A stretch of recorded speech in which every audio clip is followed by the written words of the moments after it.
Oh, gini tadi habiskan.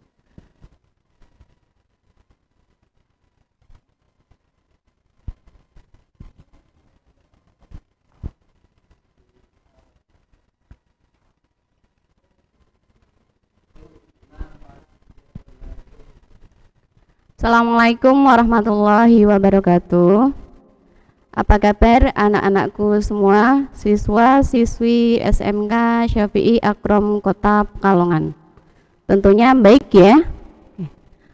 Semoga kita selalu diberikan kesehatan. Pada hari ini, Kamis 1 Oktober 2020, kita akan melaksanakan PJJ Mapel Bahasa Indonesia kelas 12. Masih bersama Bu Irma dengan Bu Neti. Hari ini tanggal 1 Oktober bertepatan dengan Hari Kesaktian Pancasila, ya. Siapa yang masih ingat? Oke, kalau biasanya kita memperingati di sekolah dengan cara upacara, hari ini kita tetap akan memperingati ya, tetapi dengan kalian berada di rumah saja. Nah, cara memperingati bagaimana? Oke, Bu Irma akan memutarkan lagu Garuda Pancasila ya sebagai bukti eh, kesaktian Pancasila. Kalian nanti di rumah bareng-bareng untuk menyanyikan lagu tersebut sambil berdiri kemudian mengepalkan tangan sambil menyanyikan lagu Garuda Pancasila. Di situ ada teksnya ya, jangan takut untuk tidak hafal karena di situ ada teksnya. Monggo Mas, silahkan.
Iya kan mau nih, Bapri.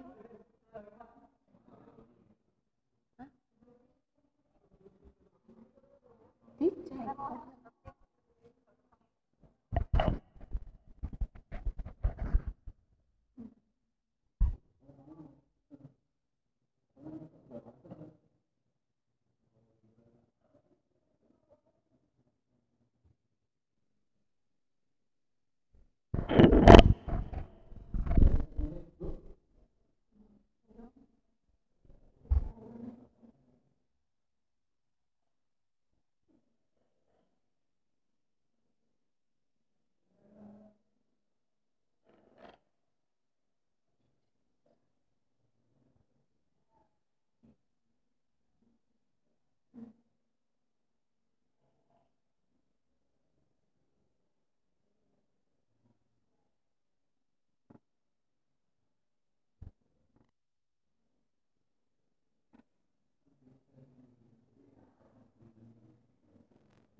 Oke, terima kasih. Nah, setelah menyanyikan lagu tersebut, semoga semangat kita semakin membara ya untuk mencintai NKRI. Jangan lupa untuk anak-anakku yang belum berkomentar di kolom komentar, silakan absen ya, absen dengan menyebutkan nama kemudian kelasnya apa. Irma belum memulai ya, tadi hanya masih pembukaan, kemudian kita menyanyikan lagu Garuda Pancasila. Pada hari ini bertepatan dengan Hari Kesaktian Pancasila, semoga ya, semoga negara Indonesia, NKRI kita menjadi lebih baik lagi ya. Semoga wabah yang sedang menyerang Indonesia segera berlalu, sehingga Indonesiaku bangkit kembali, sehat kembali, dan menjadi negara yang kuat. Pada hari ini, untuk pelajaran bahasa Indonesia, Bu Irma akan menjelaskan materi ketiga, yaitu menilai isi buku fiksi dan non-fiksi. Sebagai seorang pelajar, tentunya tugas kalian yang utama itu kan belajar ya, belajar. Cara belajarnya itu beragam, tidak hanya melalui buku, tetapi sekarang sumber pembelajaran sudah banyak, bisa dilihat dari browsing di internet ya, ada Mbah Google di situ yang kalian bisa mencari informasi apapun, insya Allah ada. Tetapi jangan lupa kita harus selalu bijak untuk menyikapi dari browsingan kita, karena tidak selalu yang kita dapatkan dari sumber tersebut itu benar adanya. Jadi kita harus pandai-pandai untuk menyikapi. Kemudian jangan lupa pula pepatah yang mengatakan bahwa buku merupakan jendela dunia. Nah, berarti dari buku tersebut kita dapat melihat dunia. Kemudian dilanjutkan dengan membaca merupakan jembatan ilmu. Nah, kalau kita sudah punya buku, kemudian kita membaca, insya Allah kita dapat memperoleh berbagai macam ilmu yang kita dapatkan. Apa hubungannya dengan hari ini, Bu? Nah, hari ini Bu Irma akan membahas menilai isi buku fiksi dan non-fiksi, ya. Berarti ada beberapa buku yang akan kita nilai. Adapun tujuan pembelajaran yang akan kita capai ada 3 poin. Yang pertama, siswa mampu membedakan buku fiksi dan non-fiksi dengan cermat. Yang kedua, siswa mampu menemukan unsur-unsur buku fiksi dan non-fiksi secara tepat. Yang ketiga, siswa mampu menilai isi buku fiksi dan non-fiksi yang telah dibaca dengan bertanggung jawab. Nah, berarti tugas kalian pelajar maka harus membaca buku. Nah, buku yang dibaca apa? Terserah.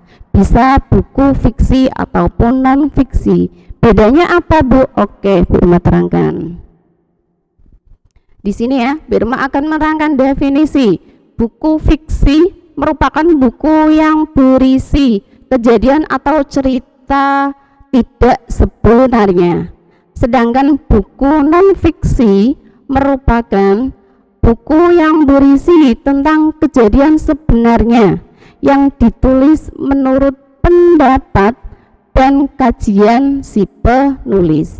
Jadi bedanya apa? Bedanya kalau buku fiksi itu merupakan buku yang ditulis oleh imajinasi si pengarang saja. Berarti masih hanya sebatas daya khayal dari si pengarang. Belum tentu buku tersebut fakta adanya. Berarti hanya sebatas karangan seseorang. Kalau buku non-fiksi itu jelas isinya berupa fakta, karena di situ ada pendapat para ahli dan ada kajian yang digunakan.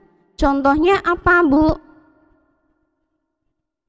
Oke, di situ Birma contohkan di buku non fiksi, di situ ada novelnya, novel Dylan. Tidak hanya novel, untuk buku fiksi ada cerpen, kemudian drama, kemudian komik, dan lain sebagainya yang berbau imajinasi ya dari si pengarang. Kemudian untuk buku non fiksi di situ ada biografi Gus Dur. Nah, salah satu buku non fiksi yaitu biografi, autobiografi, kemudian buku pelajaran, kemudian kamus dan lain sebagainya. Buku yang benar-benar ditulis berdasarkan kenyataan. Oke. Selanjutnya,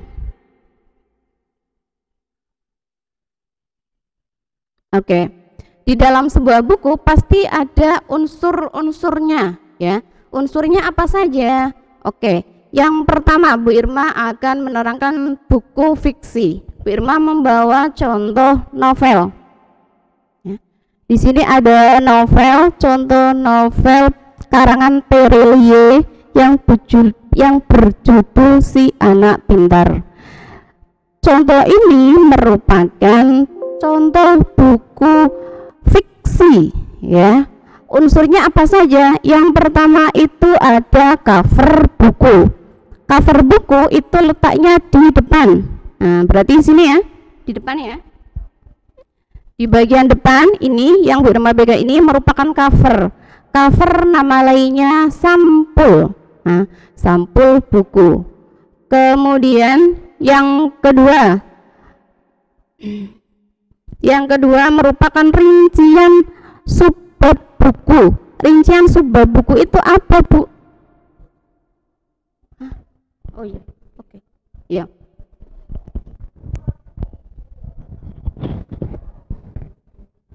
Rincian subbab buku. Rincian subbab buku itu merupakan daftar isi. Kalau di dalam sebuah novel, daftar isinya itu seperti ini, ya. Biasanya berupa poin-poin atau judul-judul yang akan dibahas di dalam kumpulan cerpen tersebut, ya. Kemudian yang ketiga, judul subbab atau bagian dari judul. Nah, kalau tadi di dalam rincian subbab buku ada daftar isi yang berupa judul-judul yang akan kita bahas, selanjutnya adalah judul subbab atau bagian dari judul. Nah, di sini ada 22. Yang pertama misalnya misteri terowongan kereta. Nah, kalau di PowerPoint-mu itu ada, di situ ada misalnya 2, judulnya apa? Lah itu merupakan judul subbab atau bagian dari judul, ya. Di sini juga ada, berarti judul yang pada hari itu akan dibahas apa, ya. Pada halaman itu akan dibahas apa, itu judul subbab. Kemudian yang selanjutnya tokoh atau penokohan. Di dalam cerita itu pasti ada tokoh atau seseorang yang berperan. Kemudian ada sifatnya, ya. Ada sifatnya, di situ juga dijelaskan. Kemudian yang selanjutnya tema, ya pasti. Kalau di dalam sebuah cerita pasti harus ada tema yang diangkat, baik itu pendidikan, kesehatan, percintaan, dan lain sebagainya. Kemudian setelah tema ada bahasa yang digunakan. Kalau buku fiksi itu biasanya bahasa yang digunakan itu bahasa yang bebas. Dalam artian itu tergantung temanya. Misalnya temanya tentang cinta gitu ya, maka bahasa yang digunakan ada romantis-romantisnya. Kalau yang digunakan temanya tentang misalnya pendidikan, maka bahasa yang digunakan lebih ke baku, formal gitu ya.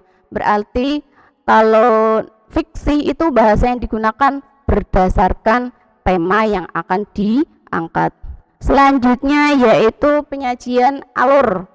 Alur di sini berarti itu alur yang digunakan, apakah itu maju, mundur, ataukah campuran. Selanjutnya, unsur buku non-fiksi. Oke. Kalau buku non-fiksi, tadi contohnya ada biografi ya. Di sini Bu Irma contohkan buku mata pelajaran, yaitu buku mata pelajaran Bahasa Indonesia kelas 12. Unsurnya apa saja, Bu? Apa yang ada di dalam buku itu? Oke. Yang pertama ada cover buku, berarti halaman depannya ya. Halaman depannya itu biasanya di setting seapik mungkin, sebagus mungkin ya. Ada gambar-gambar, kemudian ada nama pengarang, ada penerbit, kemudian ada judulnya ya. Cover buku atau sampul buku.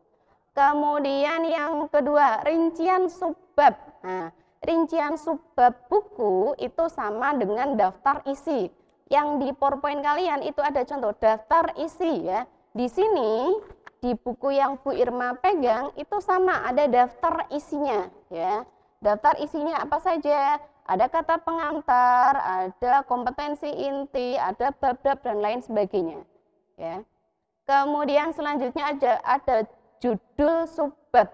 Sama, judul subbab itu berarti bagian dari judul. Bab pertama yang akan dibahas apa di sini misalnya, karena ini buku pelajaran kelas 12, di sini menyusun surat lamaran pekerjaan. Nah, berarti di dalam bab 1 yang akan dibahas surat lamaran pekerjaan.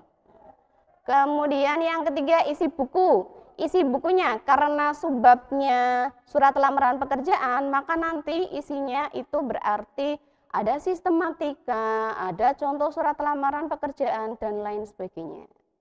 Kemudian yang keempat, bahasa yang digunakan. Bahasa yang digunakan untuk buku non-fiksi biasanya formal atau baku, karena ini merupakan buku yang sesuai dengan kenyataan, maka bahasa yang digunakan harus semua orang mampu mengerti ya, mudah dipahami oleh semua orang, makanya menggunakan bahasa yang baku. Kemudian sistematika penulisan. Untuk sistematika penulisan nanti akan dijelaskan oleh Bu Neti ya. Gambarannya untuk sistematika itu biasanya ada nama pengarang, kemudian penerbitnya siapa, kemudian tebal buku ya, cetakan keberapa dan lain sebagainya. Jelas ya sampai sini ya. Kemudian selanjutnya, bagaimana Bu cara menilai isi sebuah buku? Oke, jika kalian ingin menilai sebuah buku, menilainya berarti buku tersebut harus yang pertama dibaca secara keseluruhan dengan teliti. Berarti bukunya dibaca secara keseluruhan. Nah, tadi kembali lagi ke awal, ada pepatah yang mengatakan membaca merupakan jembatan ilmu. Nah, berarti kalian sebagai seorang pelajar itu harus sering-sering membaca agar kalian banyak mendapatkan ilmu dan pengetahuan. Kemudian yang kedua, menemukan unsur-unsur sebagai acuan penilaian. Nah, tadi unsurnya, covernya ada enggak, daftar isinya ada enggak, judul subbabnya ada enggak, dan lain sebagainya ya. Unsur tersebut itu harus dipenuhi di dalam sebuah buku. Kemudian yang ketiga ada menyusun poin-poin. Menyusun poin-poin berarti kalau misalnya kalian sudah menemukan unsurnya, berarti nanti disusun poin-poinnya. Oh, ternyata bab 1 membahas tentang misalnya tadi surat lamaran pekerjaan. Berarti yang akan saya tulis surat lamaran. Bab 2 tentang apa? Nah, poin-poinnya itu ditulis secara detail. Kemudian setelah ditulis nanti dikembangkan agar menjadi tulisan yang bagus untuk menilai sebuah buku. Terakhir, di dalam menyusun buku itu juga jangan lupa disertakan kelemahan dan kelebihannya sebuah buku ya. Yang namanya buku yang membuat seseorang itu pasti ada kelemahan dan kelebihannya ya. Entah itu dari segi isi, entah itu dari segi penampilan ya, segi apa jenengannya, cetakannya dan lain sebagainya. Itu pasti ada kelebihan dan kekurangannya yang masing-masing. Kalau sudah selesai, sudah oke, sudah fix kalian menulisnya, kemudian poin yang terakhir, disunting kembali, menyunting kembali.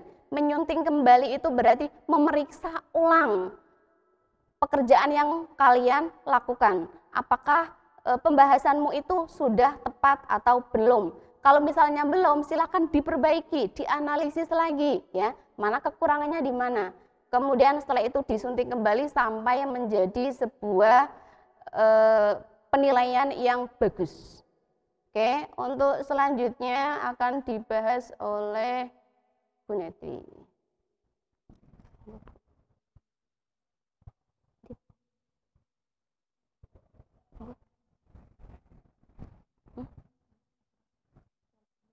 Bisa, Bu? Ya, kapan, Kak? Oke. Iya. Pindah, Bu. Hah? Bos.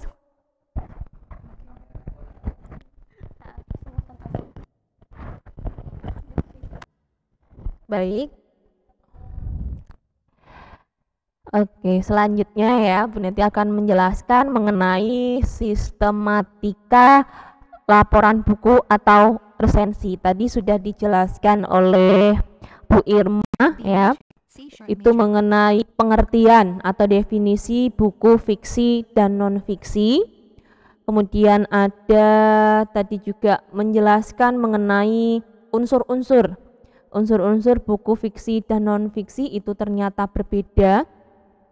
Kemudian ada cara menilainya. Nah, cara menilai dari isi buku fiksi maupun non-fiksi. Sekarang kalian sudah tahu ya, buku fiksi dan non-fiksi itu pengertiannya apa, contohnya juga seperti apa. Nah, kita akan selanjutnya akan meresensi atau membuat laporan buku, baik buku fiksi maupun non-fiksi.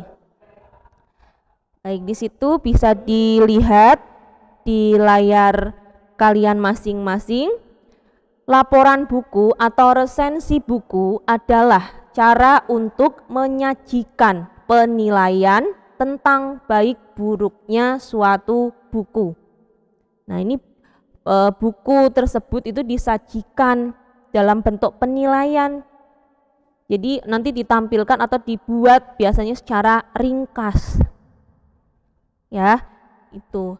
Kemudian, nah, sistematika atau bagian resensi buku atau laporan buku. Yang pertama ada identitas buku. Ya, yang namanya identitas berarti kan berupa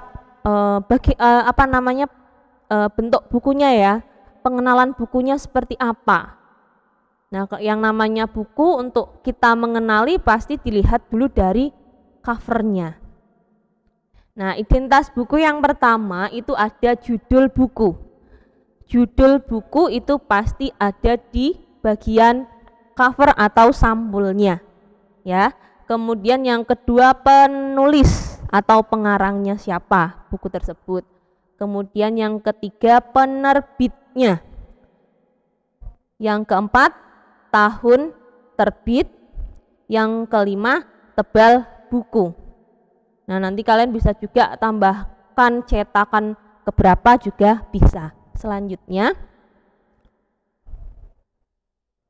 nah, bisa dilihat ya di layar itu ada contoh sampul buku atau cover buku fiksi ya yang berjudul itu novel Perahu Kertas. Nah, dari tampilan sampul di situ itu hanya ada yang pertama bagian atas penerbit bukunya. Kemudian bagian tengah ada judul buku. Kemudian paling bawah ada nama pengarangnya. Nah, bagian cover memang tidak menampilkan semua identitas bukunya. Bisa dilihat di bagian dalam buku. Nah, biasanya ada. Nah, nanti Bu Neti tunjukkan. Nah, ini contohnya misal setelah cover atau sampul ya. Nanti kalian buka, di situ ada identitas bukunya biasanya. Nah, bagian depan ini ada identitas bukunya. Mulai dari penulis atau pengarangnya siapa, kemudian ada cetakan keberapa juga ya, tahun terbitnya juga dan sebagainya, itu yang lebih lengkapnya di situ. Ya, paham ya? Selanjutnya, sistematika yang kedua atau bagian resensi atau laporan buku yang kedua yaitu pendahuluan. Pendahuluan berarti pengantar. Ya, pengantar. Pada bagian ini yaitu memperkenalkan secara garis besar apa isi buku tersebut. Jadi hanya dijelaskan bagian besarnya saja ya, tidak seluruhnya. Ditulis mengenai buku ini mengenai apa, contoh misal novel Perahu Kertas merupakan novel fiksi. Nah, itu bisa juga menjadi contoh seperti itu. Kemudian nanti dijelaskan. Selanjutnya, sistematika atau bagian yang ketiga yaitu latar belakang pengarang. Latar belakang pengarang itu isinya apa, Bu? Isinya mengenai latar belakang kehidupan si pengarangnya. Nah, biasanya ditulis tidak terlalu banyak, hanya bagian yang terpenting saja mengenai pengarangnya. Bisa juga berisi tujuan pengarang menulis buku tersebut. Ya, bisa saja tujuan dari pengarangnya itu menulis buku itu apa. Nah, itu ya. Kemudian sistematika atau bagian yang keempat yaitu sinopsis. Pernah ya mendengar istilah sinopsis ya? Sinopsis adalah ringkasan isi bukunya. Ringkasan isi buku. Biasanya ditulis hanya memang garis besarnya saja, inti ceritanya mengenai apa. Selanjutnya sistematika yang kelima yaitu kelebihan dan kekurangan buku. Kelebihan dan kekurangan buku nanti juga dituliskan. Kekurangannya seperti apa, kelebihannya juga seperti apa dari isi buku tersebut. Selanjutnya yaitu sistematika yang terakhir yaitu penutup. Penutup berisi anjuran kepada pembaca oleh siapa buku tersebut layak dibaca. Ya. Jadi isinya itu mengenai anjuran kepada siapa buku itu boleh dibaca. Jadi tidak semua buku fiksi maupun non-fiksi itu bisa dibaca oleh semua kalangan. Contohnya tadi yang Bu Neti tampilkan, novel Perahu Kertas, nah itu bisa dibaca oleh siapa saja. Nah, nanti ada di bagian resensi bukunya. Kemudian contohnya tadi buku dari Bu Irma, biografi Gus Dur, ya.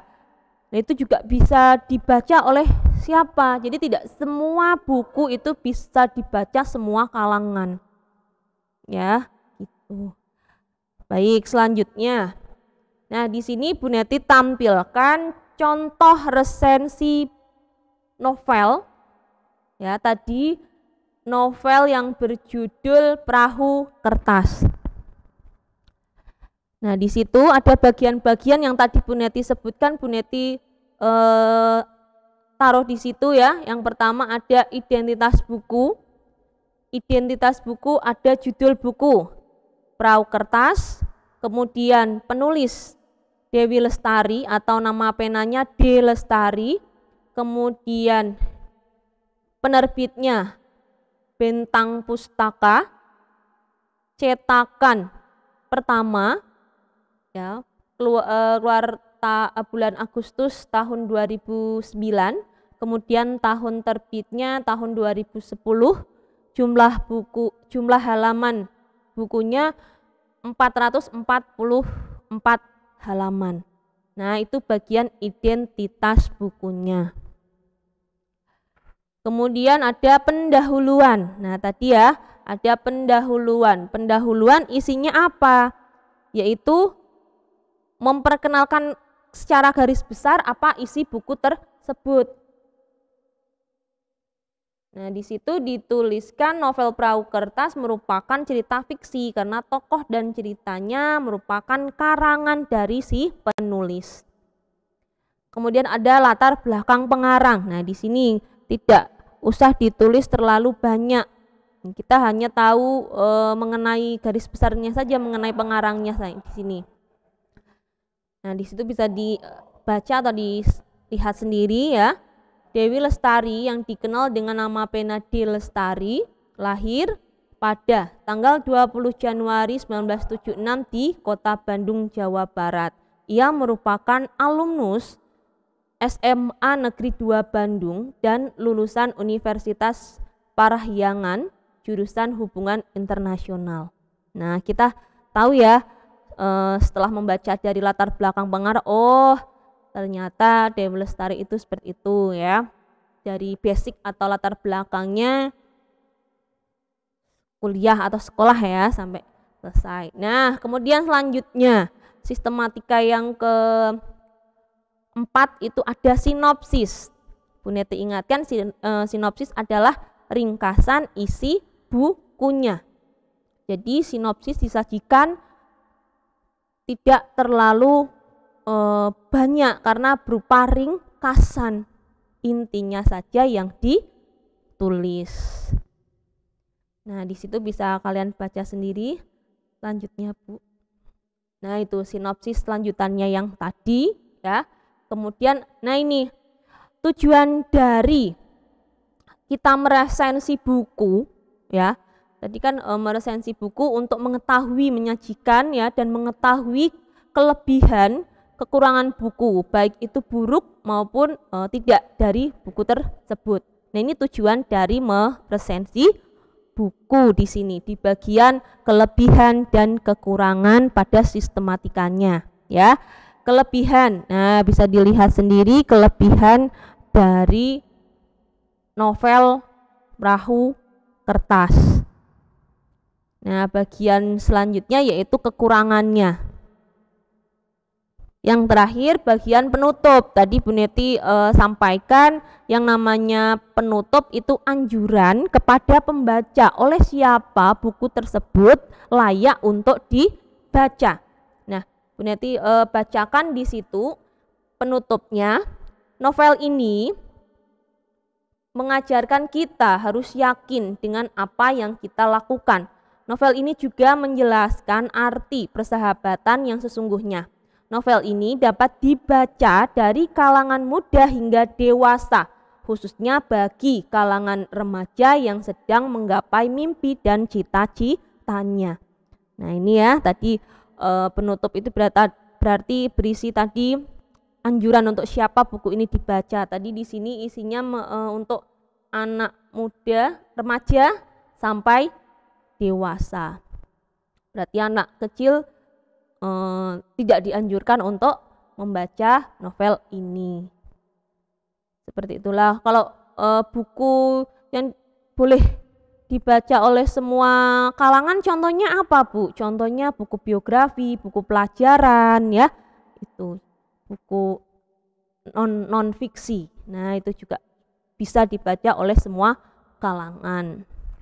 Ya. Itu seperti itu penjelasan Bu Neti. Ada tambahan Bu Irma?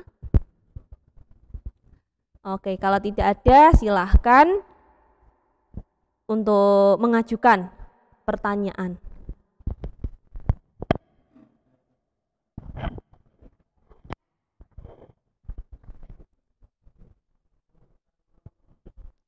Silahkan anakku.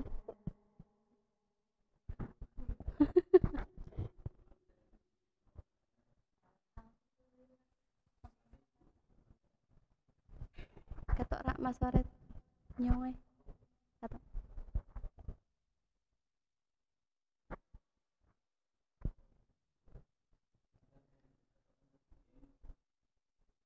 Silahkan anak-anakku, jika ada yang mau ditanyakan silahkan berkomentar di kolom komentar. Jangan lupa komentarnya yang santun ya.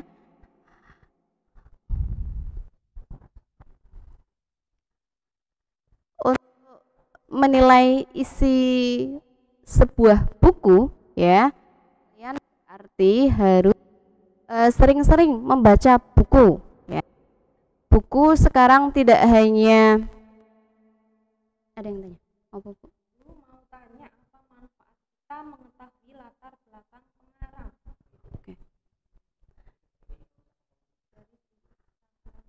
Oke, ada yang bertanya, Mbak Siti Nur Cahyani.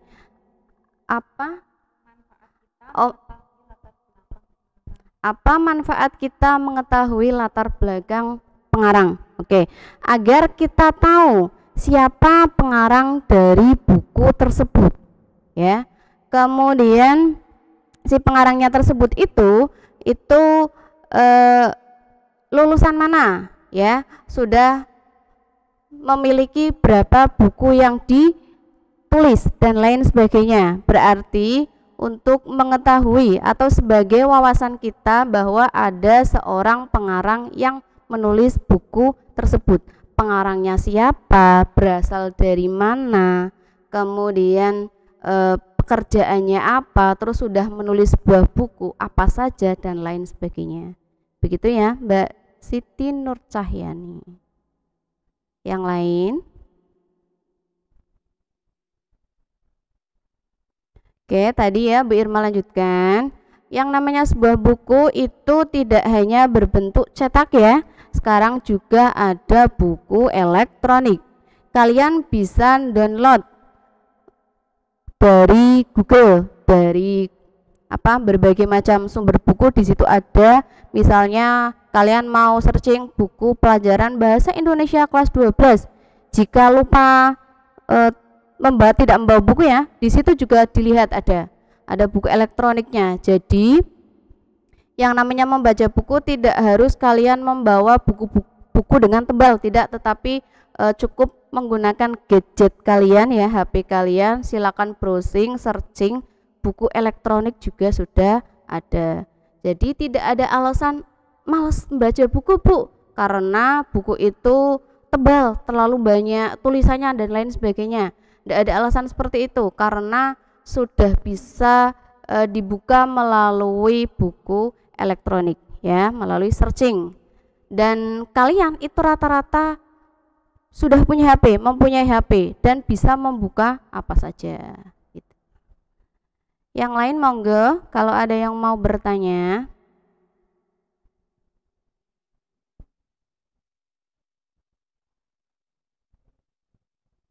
Bu Neti mau menambahkan?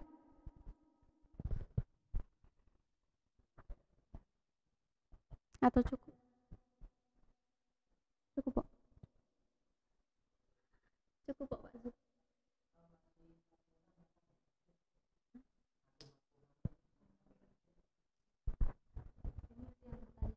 Apa?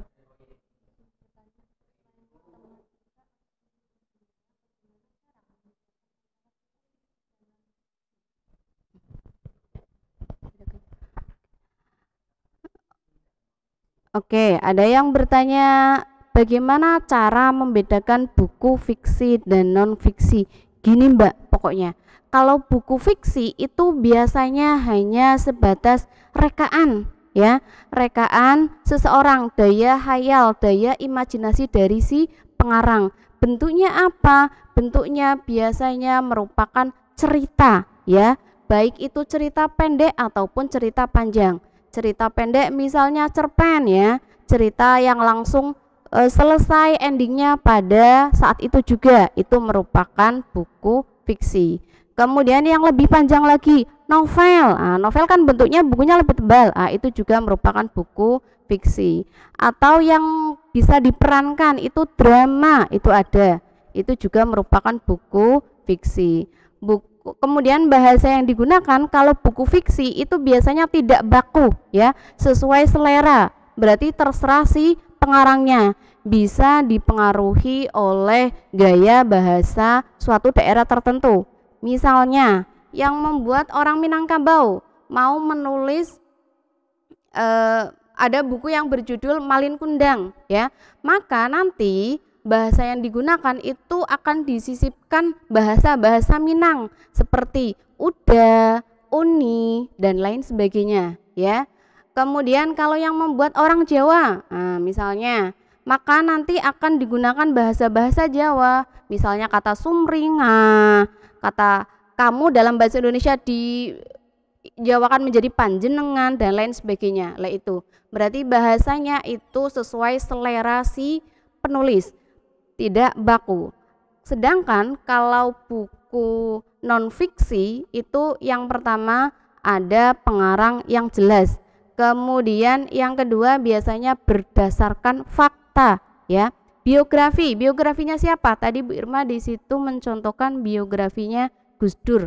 Berarti di situ benar-benar daftar riwayat hidup yang dialami oleh si Gus Dur. Saksinya siapa? Ya berarti orang-orang yang benar-benar mengalami atau bersinggungan secara langsung sama Gus Dur gitu. Berarti baru ditulis bukunya. Buku itu merupakan fakta, berarti benar-benar terjadi. Kemudian buku pelajaran, ya. Buku pelajaran itu kan ada kajian pustaka yang digunakan, ya. Ada tim yang meneliti, kemudian dikaji. Kemudian setelah dikaji baru diterbitkan. Lah, itu berarti benar-benar kenyataan. Terus bahasa yang digunakan biasanya lebih ke baku atau formal atau menggunakan bahasa Indonesia yang baik dan benar. Gitu ya. Oke. Ada lagi, monggo. Assalamualaikum Bu. Nanya, orang yang membuat buku fiksi biasanya dibuat perorangan atau boleh dari beberapa orang? Oke, terima kasih Mas Yahya. Non fiksi. Kalau buku fiksi harus dibuat perorangan ataukah boleh tim gitu ya? Bebas Mbak, boleh dibuat perorangan, boleh juga dibuat tim, ya, tim tertentu boleh. Misalnya tadi di situ Terelie, berarti kan yang mengarang buku tersebut Terelie. Kemudian nanti kalau ada pengarang yang lain itu juga dicantumkan Terelie dan siapa gitu ya. Kalau bentuknya lebih dari dua berarti nanti Terelie, kemudian siapa, kemudian terakhirnya ada DKK dan kawan-kawan. Berarti tidak hanya perorangan tetapi bisa juga tim gitu ya. Kemudian nanti cara penulisannya nama di cover buku itu merujuk ke daftar pustaka atau cara penulisan nama yang benar, apakah perorangan ataukah tim, ada tersendiri gitu ya Mbak ya.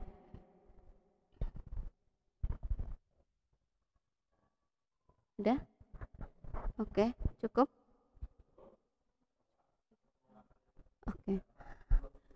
Oke.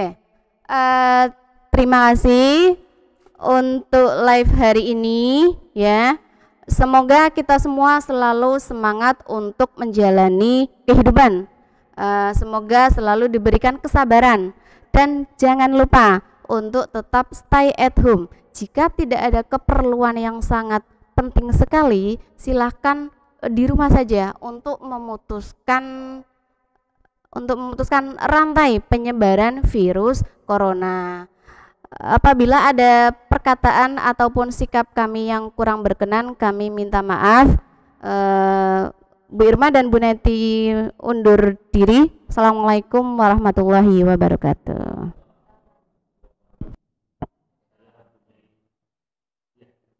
Bu Irma dan Bu Neti undur diri. Assalamualaikum warahmatullahi wabarakatuh.